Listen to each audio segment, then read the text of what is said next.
Okay, so this looks like the problem we worked previously, but where it said moment. But you can see I scratched it out. We're going to do shear this time, so you can see how they compare. So let's start. First, we need the shear at B, the influence line for the shear at B. So remember, we'll do just like we did before. I'll imagine I've got this strange shearless connector at B. I've still got my pin and roller. And then remember, we're going to put positive shear on each section. So looking at the section to the left, will this piece move up or down?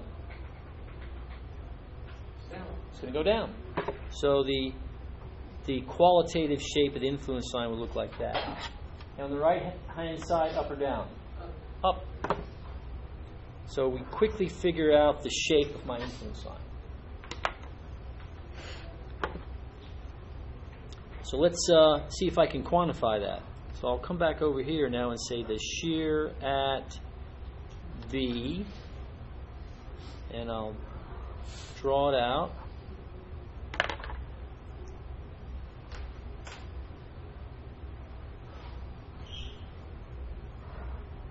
So it looks like something like that. Now in this particular problem, I know that this dimension is 100 and this dimension is 100. So similar triangles tells me that this positive height and this negative height should be the same value. So if they're the same value and we know the difference is 1, that means they have to be a half. So this would be a half and this would be minus a half. How do you know the slopes?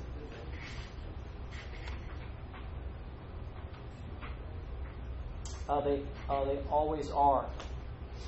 The slope of the line coming into and leaving the shear is the same.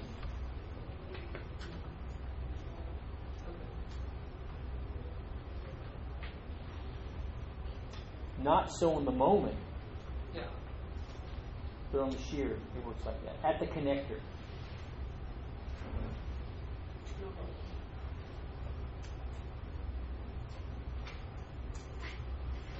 So we're done. Now, to compare and contrast to what the problem we just did before with the moment, let me just slide it up here for just a second. Look, we had to do all this work just to get to the influence line. So the moment takes a little more effort to do. Right? I can follow your work and hopefully you get the right answer. Notice for the shear, what did I do? It just seems to appear. Right? But remember, the shape comes from the Mueller-Breslau principle, and then the values come from the fact that I know these triangulars are similar. In this case, the base of each is equal, so the heights must be equal. And remember that I have that I know that the change in shear is always equal to 1. That's my extra little piece of information. So I know these two heights have to be the same. Then height 1 plus height 2 has to equal 1. They have to be equal, so they have to be the same value. That's why they're half. Once you draw that, then the cases are very similar to what we did before. So case 1 would be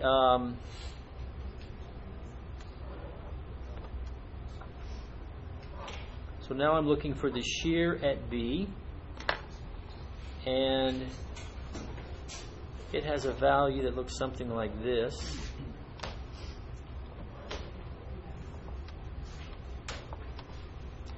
And my vehicle is moving from right to left, so I'm going to now put my 2 kip load, that's case 1, at the position where it's going to create the maximum shear at B. And I'm going to consider the positive value. So I'm going to let my 2 kip force come right to the height, and then 12 feet back would be the 5 kip force. So I need to find those values. I already know that this is 1/2. So what's the value here? Well, what's the slope of this line?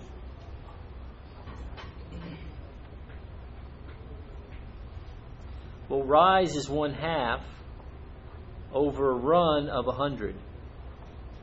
So that's 1 in 200, right? So every foot I move to the right, I'm dropping 1/200th. How many feet do I move to the right? 12, right? So I would drop 12 200ths. So let's see. If I start at 1/2, which is 100 200ths, and I subtract 12 200ths, I should get 188 200ths. Is that right? Did I say that right? Are you guys following me? No? Yes? Maybe? Got lost there. You got you what? Got lost one. The last one you said. Which one did I get? Well, it seems like the slope is 1 over 200. Do you buy that? Mm-hmm. Okay, so if I go back and turn this into 200s, it'll be what? 100 200ths, right?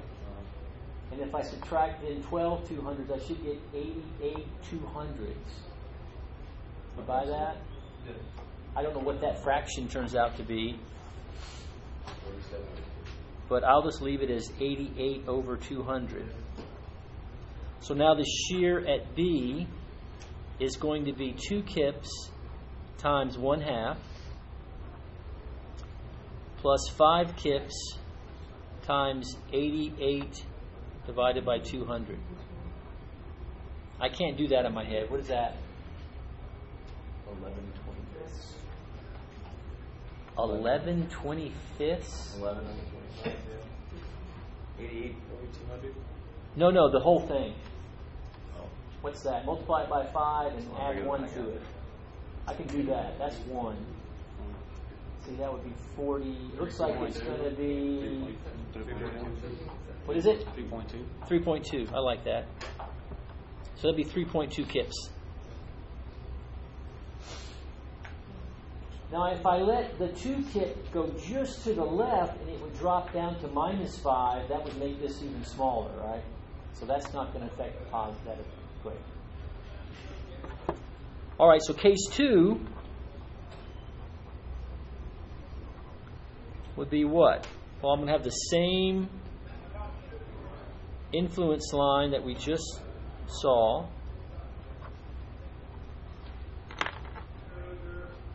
except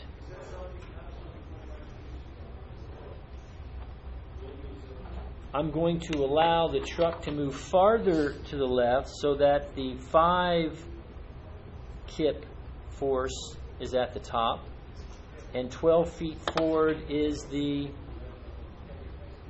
2 kip force.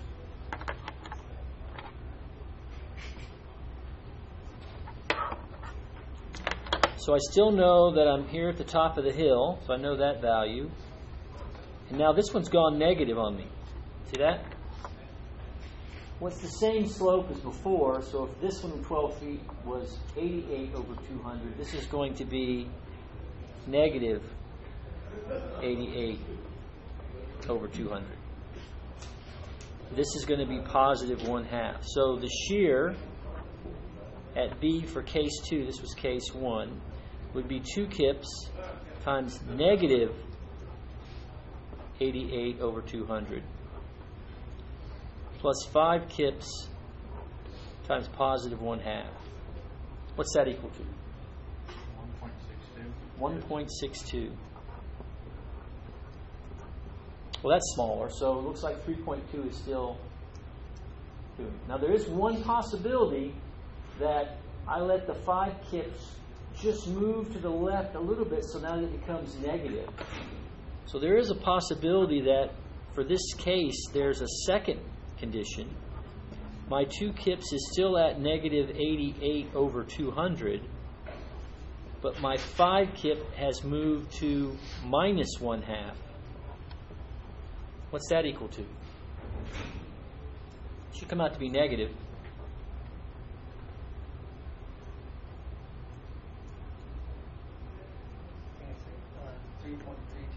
3.32.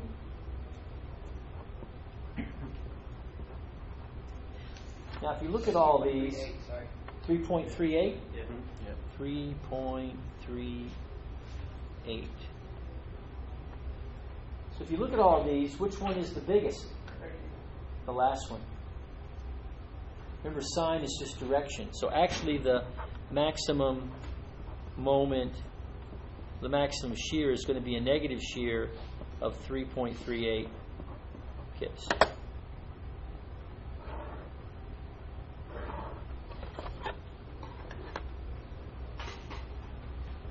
We can also talk for a second about, with this kind of an influence line, what would happen if I put a dead uniform load over the whole structure? Whatever that intensity would be multiplied by what? The total area of the curve. What's the total area under this influence line? 0. Right? You got a negative part and a positive part, they cancel out. So the dead load would make no effect on the shear at D. What about live load? We've already seen that the maximum shear is actually a negative shear. So where would I put the live load to make that negative shear even bigger? Would I put it over the first 100 feet or the second 100 feet? The first 100 feet. It would be just over the negative part of the influence line. Right? And what's the area of that? 1/2 base times height. And if you look at that, that's going to be pretty big. 100 times 1/2 is 50, times another half is 25. So it's going to be a fairly large contribution.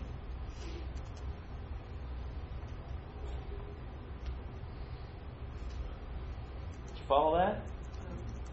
Okay. Any other questions about this one? I think these are very... Yeah, I understand what you just said. And the uniform dead load and uniform live load. You what? I wasn't following the last two things you said. When you're like, That's not unusual. I have teenage kids in the house. They don't follow me either. Actually, they do, but they choose not to listen. There's a difference. Did you choose not to listen? No, I was actually trying to. Excellent, excellent. I like that. So let's talk about it again. So remember, a dead load, you don't control it. It's applied across the whole structure. Right. And our principle is that, you might remember this, that the effect of a uniform load is you take the intensity times the area under the curve. Right? That's the area under the influence line. Since the dead load is applied for the whole structure, what's the area under the influence line here? Yeah, this is a negative area of 25. This is a positive area of 25. So it's 0. So it doesn't matter what the dead load is. It's not going to have any effect on the maximum shear at B. Right? Did you follow that part? I don't remember seeing this equation. We did that weeks ago. In fact, all the previous influence line problems have had this built into it. Remember those? No. No. Does anyone else remember this? Wow. Nobody raises their hand. Does anyone remember how to draw shear moment diagrams? Oh, no problem. Excellent. So it's just the influence line stuff. You have no clue what's going on. Exactly. Okay, cool. No, I mean, like, you had my... That's 25% of the exam on Thursday. I get the part where, like, the moment goes up. In the beginning, he keeps reminding us about that. Oh, say that again? I know whenever, like, you want to draw the moment part is the influence line. It goes up, and the shear goes up and down. And then I kind of get lost. Well, let's go back to step one. What, can you draw this influence line? Yeah. So the influence line is not the issue. It's the application. Yes. Okay. Remember, the influence line is drawn for a moving load, a single moving load that goes across the structure. That's what you're looking at, right? That's the variation of shear at B as the unit load moves from the left to the right. And look, we have 2 of those loads. So we apply them in tandem, right? So the one thing that seems to be confusing you is when you have a uniform distributed load, right? So we derived this a while back, but what it says is since the load is uniform and doesn't change, you can pull that out of the integral. So it's a constant, and you're left with the integral of the value of the influence line. I wrote dA, but that's not right. It should just be dx. That's just the area under the influence line. All of our influence lines right now are rectangles or triangles. So it's real easy to find the area under our influence line. And all I have to do then is multiply it by the intensity of the load. The two different load types are dead and live. Dead is like the weight of the material, right? It doesn't move around. So the dead load is applied across the whole structure. So let's say the dead load is, what are these units? Kips. Let's say the dead load is 1 kip per foot. Okay, what's the contribution of the dead load to my shear at B? It would be 1 kip per foot times the area under the curve. Right? And what's the area under this curve? Well, it's a triangle, 1/2 base, 100 times height, minus 1. Plus this triangle, 1/2 base times height, positive 1. They cancel each other out. This particular influence line, they cancel out. Not every one of them. But this one they do. So the effective dead load on my shear is 0. Now, where do we put the live uniform load? Maybe it's 1 kip per foot too. Where can I put that to increase the effect on my shear at B? Well, there could be a positive effect and there can be a negative effect. We've already looked at it and we found out that the negative one is the worst case, right? Yep. So where can I put the live load across this structure to increase the negative value of the shear peak? Should I put it on this side of the structure? No, because it's going to be times a positive number, right? We don't want that. So I only put it over the negative part. So the live uniform load would start at 0 and go to 100 and stop. What causes that? We could talk about a lot of different things that might do that. But you're allowed to move it around, start and stop it. You could have an influence line that looks like a sawtooth, and you can start and stop it, start and stop it, start and stop it all the way across the beam. As long as you cover up all the negative areas to increase the negative component. And then you could go back and cover up just the positive areas and add that to the positive component and see which of those is bigger. Now, in an exam, would I have to go through all those different varieties? Probably not. Just like I would say here, maybe, hey, what's the largest positive shear? What's the largest negative shear? I'd probably limit that than having you examine both. And really do 2 problems in one. One for positive, one for negative, and then choose the largest magnitude. Why did we not have to do the negative or like VB2s on the first one? Well, what happens on this particular one is since the shear, the value of the shear at B, just to the right it's positive, just to the left it's negative. So when I was doing this one, I was trying to maximize my positive value, so I left it to the right. So everything's positive. When I slid it over here, now I have the choice. My back one could be negative or positive. If I made it positive, which I did here, you see the value went down pretty low. But if I slip it just to the left so that it becomes negative, oh, my value jumps up. And actually, that ended up being the one that controlled the system. So you just already knew that VB1 was bigger. You didn't want to move it over to the left. No, I just looked at it since the biggest load of the two was in the back. It's probably smart to let it be both positive and negative to see how it affects. Like a truck, the first axles of a truck coming over are associated with the tractor, which are relatively small compared to the trailer loads, which are big. So I think we saw in one of our example problems that the negative side actually produced a larger magnitude than looking at just for the positive side, because the truck is moving from right to left. If I turned it around, this is probably going to be confusing, maybe I shouldn't say it, but the truck went from left to right, just the opposite would happen. We'd see the same values, except these would be negative and these would be positive, because they're going in the opposite direction.